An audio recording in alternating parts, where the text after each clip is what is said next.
अनि हाम्रो इन्टेन्सन भने नि अब यो 20,000 25,000 घरमा पुर्याउने भन्ने त एउटा प्रारम्भिक हो नि त हैन। तर हाम्रो खास इन्टेन्सन भनेको त जति हाम्रो चाहिँ नि नेपाली हिन्दूहरू छ जसको चाहिँ नि म हिन्दू हुँ भन्छ तर घरमा उसको चाहिँ पढ्नलाई शास्त्र छैन उसको घरमा पुर्याउने भन्ने हो नि त खास उद्देश्य त त्यो होइन। अनि त्यो सँगसँगै फेरि त्यस्तो मान्छेहरू पनि छ समाजमा जो चाहिँ गीता अध्ययन गर्न चाहन्छ। यो जुनसुकै सम्प्रदायको धर्मको हुनसक्छ, क्रिस्चियन हुनसक्छ, मुस्लिम हुनसक्छ, बुद्धिस्ट हुनसक्छ अथवा नास्तिक हुनसक्छ अथवा किराँत हुनसक्छ, जो पनि हुनसक्छ। गीताको बारेमा सुनेको छ, त्यहाँभित्र एकदम राम्रो राम्रो कुराहरू छ भन्ने उसलाई थाहा छ तर पढ्न खोजिरह पाइरहेन हैन। अहिले मलाई 2-4जनाले भन्छ कि फ्रीमा दिनु हुँदैन भन्छ। किताबै एभाइलेबल छैन यार, फ्री र नफ्रीको त कुरै होइन। तर काठमाडौँमा तपाईँ गीता खोज्नु जानु 3-4वटा संस्थाको मात्र गीता भेट्छ, एउटा इस्कनको गीता भेट्छ, त्यो अलि मोटो पनि छ, महँगो पनि छ, 500 रुपियाँ जस्तो पर्ने।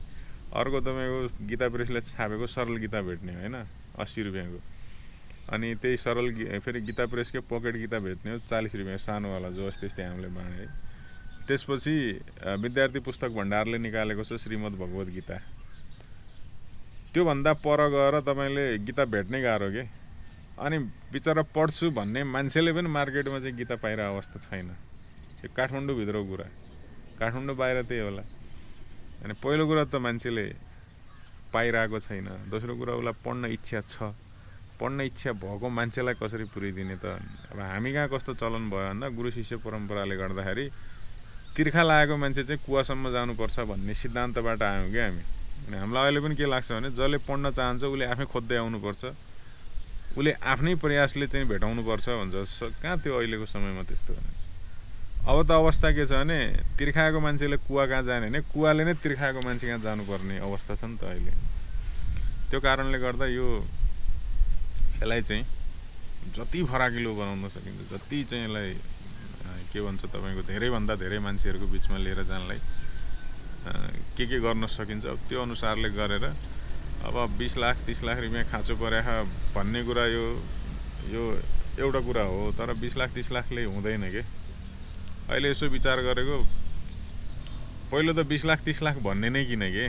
जब हामी प्रत्येक नेपालीको हातमा पुर्याउन चाहन्छौँ भनेपछि त्यो 20-30 लाखले त के को प्रत्येक नेपालीको हातमा पुग्दैन। अनि धार्मिक संस्था, हिन्दू धार्मिक संस्था चाहिँ आर्थिक रूपले सम्पन्न हुन नहुने चाहिँ किन, मैले त्यो बुझिराखेन क्या। हाम्रा अभियानहरू, हाम्रा धार्मिक संस्थाहरू आर्थिक रूपले सम्पन्न हुनै नहुने कारण चाहिँ के भने जो पनि हेर्छ यार धार्मिक सङ्गठनले अथवा संस्थाले अथवा अभियानले पैसा कुरो गर्ने बित्तिकै नेगेटिभ कुरा गर्न थालिहाल्ने।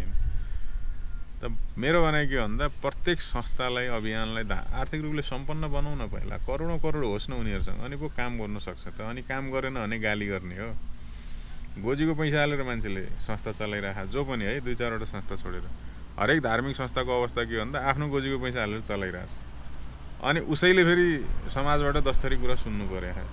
जबकि समाजको पनि कर्तव्य हो नि त्यो संस्थालाई चलायमान बनाऊ, त्यसलाई आर्थिक रूपले सम्पन्न बनाऊ, त्यसका समस्याहरू बुझेर समाधान गर्नतिर लागौँ भनेर। र मैले यसो विचार गरेँ होइन, यो 20 लाख 30 लाख होइन, करोडौँमा अरबौँमा चाहिँ नि पैसा सङ्कलन गर्नुपर्छ। र त्यो पैसाले गीता वितरण त एउटा प्राथमिक कार्य हो। यस्ता कार्य त कति छन् होइन।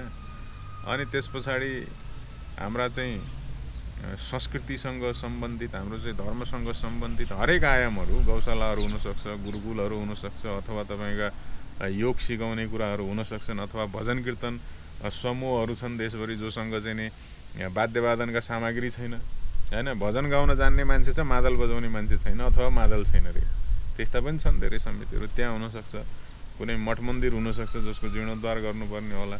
हरेक काम गर्न सकियो नि। तर ठुलो मात्रामा सोच्ने, ठुलो मात्रामा चाहिँ आह्वान गर्ने। फेरि यो सुन्दा करोड अरब भन्दाखेरि मान्छेको मुटु ढुकढुक गर्छ क्या। 1 जना 2 जना 5 जना 10 जनाको टाउकोमा लोड पऱ्यो भने यो बेहोस हुने कुरा नै हो, फेन्ट हुने कुरा नै हो। तर समूहगत रूपले जस्तो तपाईँको 10,000 मान्छेले 1-1 हजार दियो भने 1 करोड हुँदो रहेछ होइन। 20,000 मान्छेले दियो भने 2 करोड भयो। 50,000ले दियो भने 5 करोड होला। त्यो 50,000 मान्छेले 1-1 हजार रुपियाँ सहयोग गर्न नसक्ने त होइन नि। तर इच्छा हुनु पर्यो होइन, विश्वास हुनु पर्यो। यिनीहरूलाई मैले सहयोग गरेँ भने यिनीहरूले यो पैसा सदुपयोग गर्छन् भन्ने उसलाई पनि त्यो टेक्ने ठाउँ, विश्वास गर्ने ठाउँ, आधार हुनु पर्यो। अनि त्यसो गरेपछि त हुन्छ। फेरि हेर्नुहोस् अहिले नेपालमा हाम्रो धर्म संस्कृति जोगाउनुपर्छ भन्ने चेतना पलाएका मान्छे त 50,000 मात्रै त छैन होला नि, 50औं लाख मान्छे छ नि जसले यो चिज जोगाउनुपर्छ है, गल्ती भएको छ, म गल्ती महसुस गरेको छ, सुधार्नुपर्छ भनिरहेछ भने त्यो 50औं लाख मान्छेभित्रबाट 50,000 मान्छेलाई मात्र विश्वास दिलाउन सक्यो भने 5 करोड रुपियाँ चाहिँ मजाले उठ्ने रहेछ क्या।